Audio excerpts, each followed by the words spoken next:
Warning! This video contains major spoilers for Season 1 of Danganronpa Sims. Duh, that's the point of the whole video. If you have not read through Season 1, and you would like to read through it, you can find it in the story highlights of @favesdie on Instagram. Chapter 1 is on Etsaki. Set up sort of like a visual novel or webcomic, and all you have to do is tap, it's quite easy to read through. But if you decided that you don't have time for all of that, and you want to cut to the chase, let me fill you in. Since the series I am uploading on YouTube is actually the second season of DR Sims, here's everything you need to know before watching Danganronpa Sims, Sim or Reality. So, as some of you may know, my series Danganronpa Sims started as a fun little Instagram project that I posted regularly on @favesdie. I'm still posting Season 2 content there, but I will also be uploading the entire thing, voice acted, here, with the exception of certain scenes that tie back to Season 1. Because those scenes aren't included on YouTube, let me catch you up a little bit. So, let me introduce you to the premise, here. In August of 2019, 16 students were invited to study at a school because of their highly specialized talents. The ultimate linguist, Brendan Zhang, the ultimate entertainer, Pip Dowdy, the ultimate matchmaker, Cherry Vidal, the ultimate blogger, Axel Ruha, the ultimate peacekeeper, Joanne Robertson, the ultimate influencer, or I guess sponsored Simstagram model, Yvonne Zamora, the ultimate spoiled rich kid, interior designer, Maverick Oliveira, the ultimate poet, Phil Van, and his twin brother, the ultimate hockey player, Wendell Van, the ultimate YouTuber, Caitlin Kendall, the ultimate witch, Marley Kent, the ultimate collector, Marcus Soul, the ultimate pastry chef, Jerome, and I forgot his last name, whoops, the ultimate botanist, Emily Mullen, and the ultimate lifeguard, Otis Alafoyanis, and Chantel Emery, the ultimate beauty guru. You want to pay attention to her. Spoiler, she's the mastermind. Whew. So, let's ignore the first two chapters because they really aren't all that important. If you know what Danganronpa is, the premise is still basically like that, but, of course, the game isn't controlled by a two-tone bear, but a talking gnome named Hubert. Monokuma does appear in the series, but only as an Easter egg, of course, as an acknowledgement to the original, and not as a character. In fact, if you are familiar with Danganronpa and how it works, a lot of stuff isn't all that important to know for Season 2. But what is important to know is how this Sims universe is different from the traditional Danganronpa universe. First of all, there is some magic.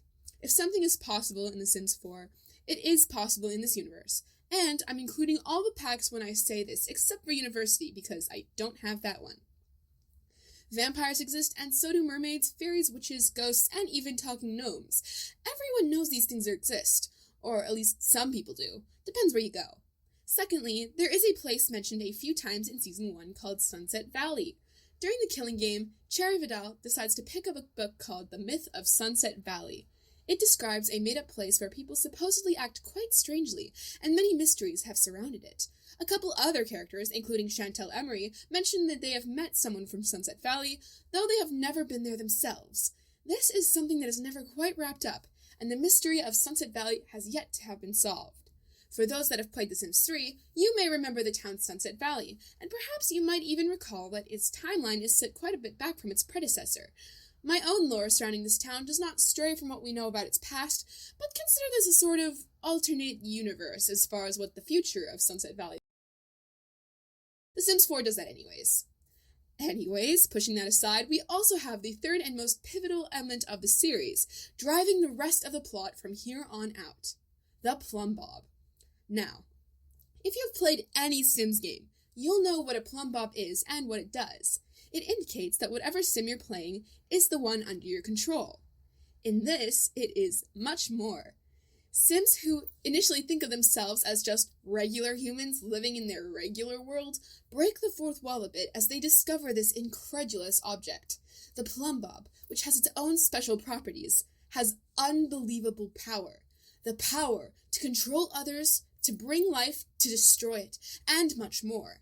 We learn in the final chapter that Chantel Emery has somehow discovered the power of this plumb bob, and gets the idea into her head that if, for some reason, she can conduct and win a killing game, the control of her plumb bob will go away, and she can achieve what she considers to be the true reality. The other characters don't understand this for the most part, except for Axel Aruha, a rather eclectic guy who decides to take responsibility for not only figuring out what exactly it is these plumb bobs are and what they can do, but how he can protect the world from their power. When the killing game is over, Axel and the other survivors are saved by Axel's girlfriend and her secret team of secret people, and they all take evidence of the Plumbobs for themselves. Cherry, one of the other survivors, gets struck by a shard of a Plumbob that induces a coma-like life state and gets Futuramaed for like a decade and a half, but we'll discuss that in a little bit. The point of collecting all evidence of the Plumbob is so that the public doesn't find out about it and all the damage it's already started to cause. But keeping all of the survivors and their knowledge out of the public eye is difficult, especially when the press first gets to them. Somehow, someway, word of this killing game and the Plumbobs gets spread around, and more killing games are to be seen sprouting up in talent schools all over the US. Unless you're reading the news a lot or were affiliated with one directly, it was hard to know that these were even happening, as they were often done in secret and remote locations, with all connections to the outer world completely cut off. Supposedly, the people conducting these killing games had a very similar motivations as Chantel Emery. Cherry, who woke up 15 years later in 2034, discovers all this from reconciling with the other survivors, who are now much older than her, and that even 15 years later, this is still going on. And that one of the survivors, Joanne, who has shown special abilities such as teleportation and a crazy intuition, is part of an organization called the SHHF, or the Sims Hope for Humanity Foundation, to try and track down every mastermind out there and end this whole craze for good.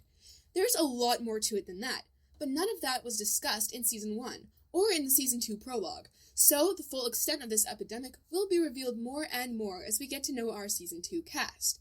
Hopefully this covers everything that was extremely important, and again, if you have any desire in reading Season 1, even after all those spoilers, well, I'll link that down in the description.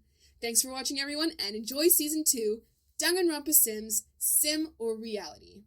Thanks.